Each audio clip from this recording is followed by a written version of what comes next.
അതുകൊണ്ടാണ് നമ്മൾ പറയുന്നത് ഇത് പടിപടിയായിട്ട് അനുഭവ തലത്തിൽ ഒരു ഗുരുവിൻ്റെ സാന്നിധ്യത്തിൽ വികസിച്ച് വരണം എന്ന് നമ്മൾ പറയുന്നത്. കൂടാതെ ഇപ്പോൾ ഈ മനസ്സിൻ്റെ പല തലങ്ങളിലാണ് ഈ പലതരത്തിലുള്ള വിശദീകരണങ്ങൾ നിൽക്കുന്നതെങ്കിൽ പരമമായ ദൈവത്തിൻ്റെ സത്യമായ ആ ആ ആ തലത്തിലേക്ക് കടക്കാൻ വളരെ സിമ്പിളായിട്ടാണ് കാര്യങ്ങളെല്ലാം. അതായത് വളരെ സിമ്പിളായിട്ടുള്ള സ്നേഹമെന്ന ഒരു സത്യവും അതിലേക്ക് അവയർനെസ്സോടുകൂടി ശ്രദ്ധയോടെ ലളിതമായ ഒരു ജീവിതവും ഗുരുമാർഗവും ഇതെല്ലാം കൂടെ ചേർന്ന വളരെ ലളിതമായിട്ടുള്ള ഒരു പാത്താണ് ഈ പരമമായ സത്യത്തിലേക്കുള്ള വഴി. എന്നാൽ മറ്റ് ഈ മൈൻഡിൻ്റെ തലങ്ങളിലാണ് ഈ സ്പിരിച്വാലിറ്റി എന്ന് പറഞ്ഞുകൊണ്ട് നമ്മൾ പല രീതിയിലുള്ള സിദ്ധി സ്വഭാവം തൊട്ട് അത്ഭുതങ്ങളും മിറാക്കിളും പിന്നെ വിശദീകരണങ്ങളും എല്ലാം അതൊരു സയൻസാണ്, ഇന്നർ സയൻസാണ്, മറ്റൊരു രീതിയിലുള്ള ഒരു സയൻസാണ്.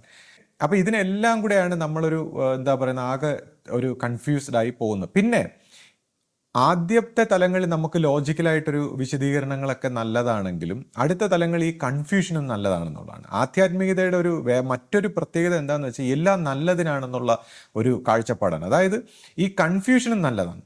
അടുത്ത തലങ്ങളിലേക്ക് പോകുമ്പോൾ ഈ കൺഫ്യൂഷനും മിസറികളും പ്രോബ്ലങ്ങളും ഇഷ്യൂസും എല്ലാം നല്ലതിനാണ്. എന്തുകൊണ്ടെന്ന് വെച്ചാൽ ഇതിൻ്റെ എല്ലാം റൂട്ടായിട്ടുള്ള ഇതെന്താണ്, എവിടെ നിന്നാണ് ഇത്രയും കൺഫ്യൂഷനും മിസറികളും പ്രോബ്ലംസും എല്ലാം ഉണ്ടാകുന്നത്, രോഗങ്ങളും ഇഷ്യൂസൊക്കെ ലൈഫിൽ ഉണ്ടാകുന്നത്, അതിൻ്റെ റൂട്ട് എന്താണ് നമ്മളെ ഈ എക്സിസ്റ്റൻസ് ആയിട്ട് ഈ സത്യമായിട്ടിരിക്കുന്ന ഈ ദൈവികമായിട്ടിരിക്കുന്ന ആ ഒരു ഡിവൈൻ തലത്തിൽ നിന്ന് നമ്മളെ വേർതിരിക്കുന്നത് എന്താണ് നമ്മുടെ ജീവിതത്തിലെ പ്രശ്നം എന്നുള്ള അതിൻ്റെ വേര് കണ്ടുപിടിക്കാൻ ഈ കൺഫ്യൂഷനും മിസറികളും എല്ലാം നല്ലതാണ്. എന്നിട്ട് അതിൽ നിന്ന് സ്വതന്ത്രമാകണമെങ്കിൽ ഇത്രയും ഒരു നെഗറ്റിവിറ്റി നമ്മളെ ഹെൽപ്പ് ചെയ്യും എന്നുള്ളതാണ്. അതുകൊണ്ട് ആധ്യാത്മികതയിൽ ഇതെല്ലാം നമ്മളെ ഹെൽപ്പ് ചെയ്യുന്ന ഘടകങ്ങളാണ്. ആരും അതിനെ തെറ്റിദ്ധരിച്ച് കളയരുത്. ഇത് ശാശ്വതമായ ശാന്തിയിലേക്കും സമാധാനത്തിലേക്കും ദൈവികതയിലേക്കും നയിക്കുന്ന ഒരു മാർഗമാണ്. ആരും പിന്നെ അതിനെ ആ രീതിയിൽ തെറ്റിദ്ധരിച്ച് കളയരുത്.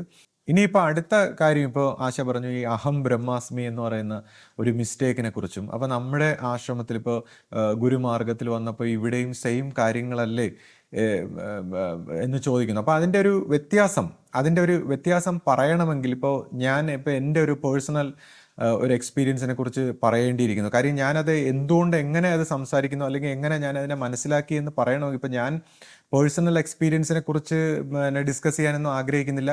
അല്ലെങ്കിൽ ഏതെങ്കിലും ഒരു എക്സ്പീരിയൻസുകളോ മനസ്സിൻ്റെ അനുഭവങ്ങളോ അതിനെ ബേസ് ചെയ്തുകൊണ്ട് ജീവിതത്തെ ചിട്ടപ്പെടുത്തുകയോ ഒന്നുമല്ല. ഞാൻ കോൺഷ്യസ് ആയിട്ടുള്ള തലത്തിൽ വളരെ റാഷണൽ ആയിട്ടുള്ള കോൺഷ്യസ് ആയിട്ടുള്ള മൈൻഡ് കൊണ്ട് തന്നെ ജീവിക്കുന്ന ഒരു വ്യക്തിയാണ്. അപ്പം എന്നാൽ ആത്മീയതയിൽ ഇങ്ങനെയുള്ള ചില തലങ്ങളുണ്ടെന്നും ഇങ്ങനെയുള്ള എക്സ്പീരിയൻസുകൾ ഉണ്ടെന്നും മനസ്സിലാക്കി മുന്നേറുന്നു. അപ്പം ഒരു എക്സ്പീരിയൻസിനെ ബേസ് ചെയ്തുകൊണ്ട് പിന്നെ ഹാലൂസിനേഷനിൽ ജീവിക്കുന്ന ഒരു സ്വഭാവത്തിലല്ല ഞാൻ സംസാരിക്കുന്നത്. അപ്പോൾ